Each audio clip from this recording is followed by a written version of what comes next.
হরে কৃষ্ণ কৃষ্ণ কৃষ্ণ হরে হরে, হরে রাম রাম রাম হরে হরে।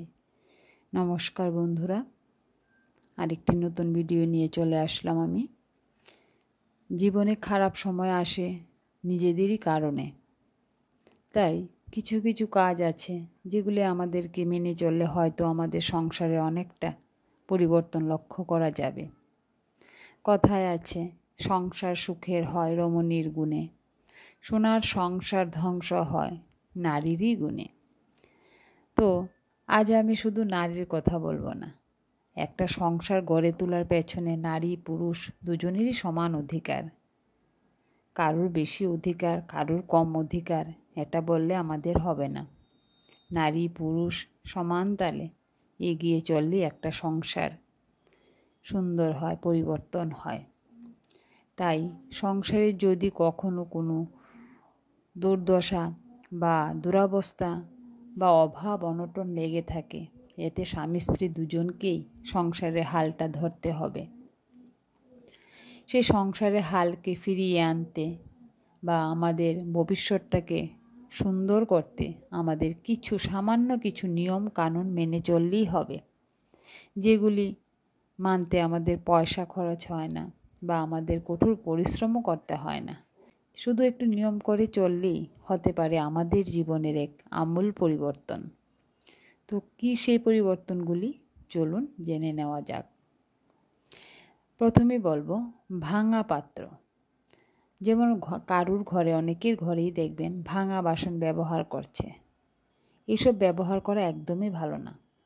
ভাঙা বাসন ঘরে একেবারেই রাখা যাবে না। যদি থেকেও থাকে এগুলিকে ফেলে দেবেন। বলা হয় যে ভাঙা বাসন থাকলে জীবনে দুর্ভাগ্য নিয়ে আসে। জ্যোতিষশাস্ত্র মতে ভাঙা বাসন এবং ভাঙা জিনিস বাড়িতে রাখলে রাহুর নেতিবাচক প্রভাব পড়ে এবং এমন বাড়িতে দেবী লক্ষ্মী কখনো পা রাখবেন না। তাই আপনার বাড়িতে যদি ভাঙা কোনো বাসন থাকে এগুলিকে ফেলে দিলেই ভালো হবে। দ্বিতীয়ত, আমরা কি করি, আমরা আমাদের কত টাকা আছে, আমাদের ব্যাংকে কত টাকা আছে, আমাদের কোথায় কী ঋণ আছে, এসব কথা কখনোই কাউকে বলা উচিত নয়। আমরা কি করি, আমরা অনেককেই আমরা বলে দিই। এই সমস্ত জিনিস গোপন রাখা উচিত, না হলে আমাদের জীবনে নেমে আসতে পারে চরম ক্ষতি। আপনি অসুস্থ হলে আপনি কতটা অসুস্থ তা সবাইকে জানানো উচিত নয়।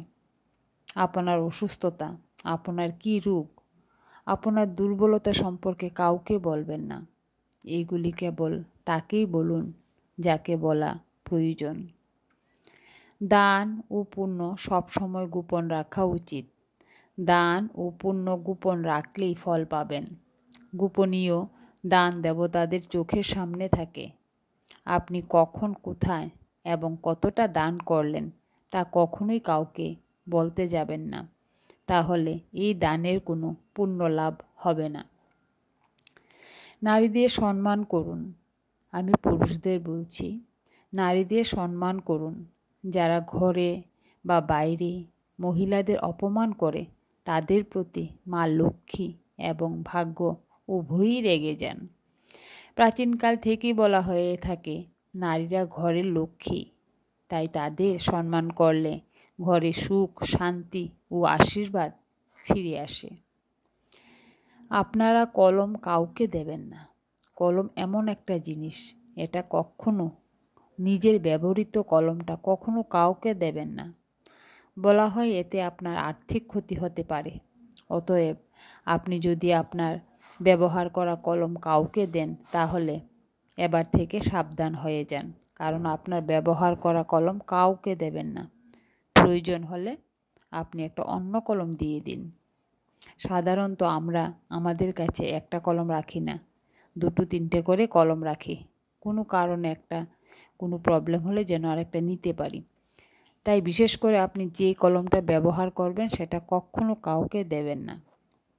আপনার যদি ভালো কাপড় থাকে তারপরও আপনি ভালো কাপড় পরেন না, অর্থাৎ নোংরা, না ধোয়া, ছেঁড়া কাপড় পরেন, তাহলে ভাগ্য আপনার উপর ক্রুদ্ধ হয়।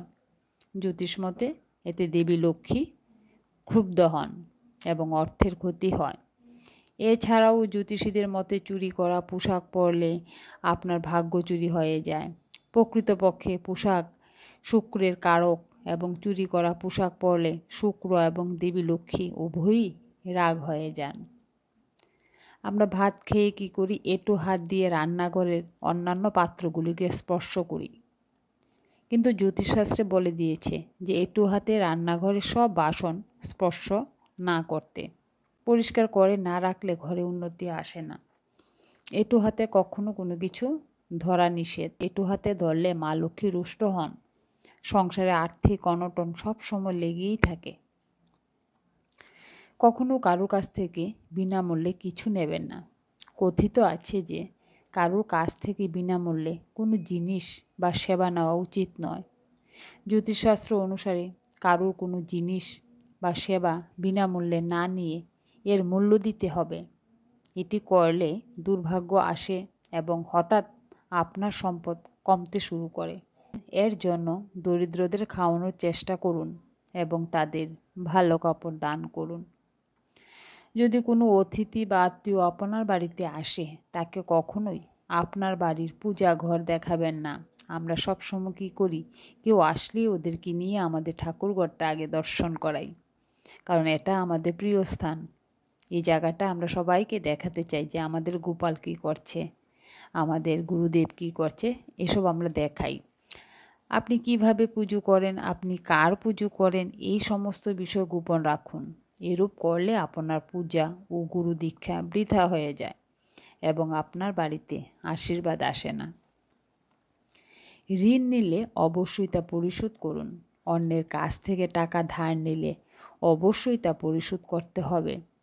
প্রয়োজনের সময় ঋণ নিয়ে সময় মতো ঋণ পরিশোধ না করলে আপনার জীবনে খারাপ সময় নেমে আসবে। তাই কারোর কোনো অর্থ অপব্যবহার করা উচিত নয়। জ্যোতিষীদের মতে খারাপ কাজ করা লোকের বাড়িতে খাবার খাওয়া উচিত নয়। বলা হয় এটি আপনার স্বভাব ও ভাগ্য নষ্ট করে দেয়। এছাড়াও ভুল চিন্তার মানুষের বাড়িতে খাবার খেলে সম্পর্কের মধ্যে তিক্ততা আসে। এছাড়াও আপনার প্রতি খারাপ চিন্তা করে এমন ব্যক্তির বাড়িতে খাবার খাওয়া আপনার ভাগ্য নষ্ট করতে পারে। আপনার মনকে ধুমড়ে মুচড়ে রাখে, চলার পথে হাঁটতে দেয় না। সব সময় কিছু ভুল হয়, আয়ের উৎস বন্ধ হয়ে যায় এবং আয়ের নতুন উৎস খুঁজে না পেয়ে ঋণের দায়ে আটকে পড়তে হয়। এছাড়াও গৃহে শুভ কাজ হয় না, বিবাহে বাধা, সন্তানের জন্ম হয় না।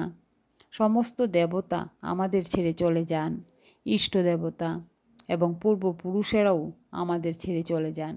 তাই এবার থেকে এ বিষয়ে সাবধান থাকতে হবে।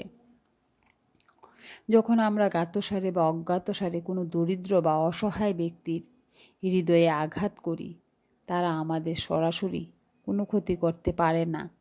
তারা কেবল আমাদের অভিশাপ দেয়। যখন কোনো বিপদ চলছে বা আপনার অশুভ সময় চলছে এবং সেই সময়ে যদি কেউ আপনাকে খারাপ অভিশাপ দেয়, জানেন কি এটা আপনার কী ক্ষতি করতে পারে? এটা আপনাকে একদম নিঃস্ব করে দিতে পারে। কখনো কাউকে জীর্ণ পোশাক দান করবেন না। কাউকে দান করতে চাইলে ভালো কাপড় দান করা উচিত। জ্যোতিষীদের মতে দান করার সময় কিছু নিয়ম মেনে চলা উচিত। সবাইকে বলে এবং খারাপ জিনিস দান করে কোনো লাভ নেই, বরং তা আপনার ভাগ্যের উপর প্রভাব পড়ে। ভাঙা বাসন ঘরে একেবারেই রাখবেন না। বলা হয় যে এটি জীবনে দুর্ভাগ্য নিয়ে আসে। জ্যোতিষশাস্ত্র মতে ভাঙা বাসন এবং ভাঙা জিনিস বাড়িতে রাখলে রাহুর নেতিবাচক প্রভাব পড়ে। এমন বাড়িতে দেবী লক্ষ্মী কখনো পা রাখেন না। ঘরে সবসময় লবণের পাত্র ভর্তি করে রাখবেন। কখনো লবণের পাত্র খালি হতে দেবেন না। ঝাড়ুর মধ্যে সবসময় একটা সাদা সুতো বেঁধে রাখবেন। ঝাড়ুকে যেদিন বাজার থেকে নিয়ে আসবেন সেদিনই আপনি একটা সাদা সুতো বেঁধে দেবেন। শনিবার বা মঙ্গলবার দিন অমাবস্যার সময় ঝাড়ু কিনে আনতে পারেন।